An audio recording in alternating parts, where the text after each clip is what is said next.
Good morning everyone. শুরু করছি আজকের নতুন ব্লগ। তো আশা করছি আপনারা সকলে সুস্থ আছেন, ভালো আছেন। কয়েকদিন ধরে কন্টিনিউয়াসলি সকালের দিকে বৃষ্টি হয়ে যাচ্ছে। তো আজকেও বৃষ্টি হচ্ছে। আর সকালবেলা এরকম বৃষ্টি হলে মনে হয় যেন যদি ছুটি থাকতো খুব ভালো হতো। ঘুম থেকে উঠতে ইচ্ছে করে না, কোনো কাজই করতে ইচ্ছে করে না। কিন্তু কিছু করার নেই। উঠতে তো হবেই, আর কাজকর্মও করতে হবে। তো বাড়ির কাজকর্ম সেরে বৃষ্টির মধ্যেই চলে এলাম কোর্টে।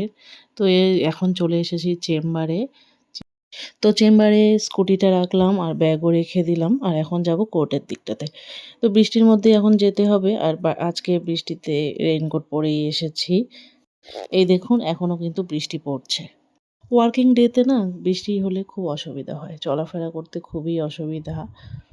আর আমাদেরকে তো প্রত্যেকটা কোর্টে কোর্টে যেতে হয়।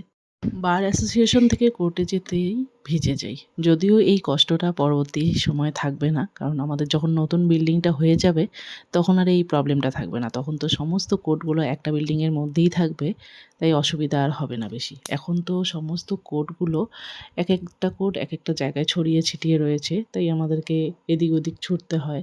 আর এই যে দেখুন এখন আমি ছাতা নিয়েই যাচ্ছি কোর্টের দিকটাতে। আর হাতে রয়েছে ছাতা, ব্রিফ, আর এদিকে গাউনটাকেও সামলাতে হয়। তো হিয়ারিংগুলো কমপ্লিট করে এখন চলে এসেছি চেম্বারে। তো চেম্বারে এখন কাজকর্ম করব, আর বৃষ্টিও এখন কমে গেছে। কোর্টের থেকে এসে চলে গেলাম যোগা ক্লাসে। তো যোগা কমপ্লিট করে এরপর এখন যাচ্ছি বাড়িতে। আর এই যে দেখুন রেল লাইনটা পার হয়ে আমি যাব, তো ওই দিকটাতে আমার স্কুটিটা রয়েছে, কিন্তু এখানে একটা ট্রেন দাঁড়িয়ে রয়েছে। তো এই কারণে একটু যেতে পারছি না, দাঁড়িয়ে রয়েছে। ট্রেনটা গেলে আমি চলে যাব। তো এখন রেডি হলাম, এখন একটু বেরোবো। মেয়ে, আমি আর ওর পাপা একটু বেরোবো। মেয়ে নাকি রাখি কিনতে হবে, তো ওর জন্য রাখি কিনবো, এই কারণেই এখন বের হলাম। তো এই যে দোকানে চলে এসেছি। এই যে দেখুন আমাদের রায় এখন রাখি সিলেক্ট করছে, ও রাখি কিনবে। আর এখানে ও আমাদেরকে বলেই দিচ্ছে ডিস্টার্ব করতে না, কারণ ও ভালো করে দেখে তারপর কিনবে। ওদিকে ও দেখছে, ওর পছন্দ মতো কিনবে, আর আমিও কিছু রাখি দেখে নিচ্ছি। আমিও কিছু কিনে নিয়ে রাখবো আজকে।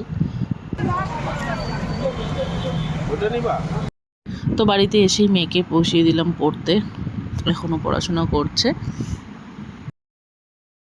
তো মেয়ের খাওয়া দাওয়া কমপ্লিট হয়ে গেছে, এখন পড়াশোনা করছে, তারপর ওকে আবার ঘুম পাড়িয়ে দিব। তো আজকের ব্লগটি এখানেই শেষ করছি। ভালো লাগলে অবশ্যই লাইক, শেয়ার আর কমেন্ট করবেন, আর চ্যানেলটি সাবস্ক্রাইব করে পাশে থাকবেন।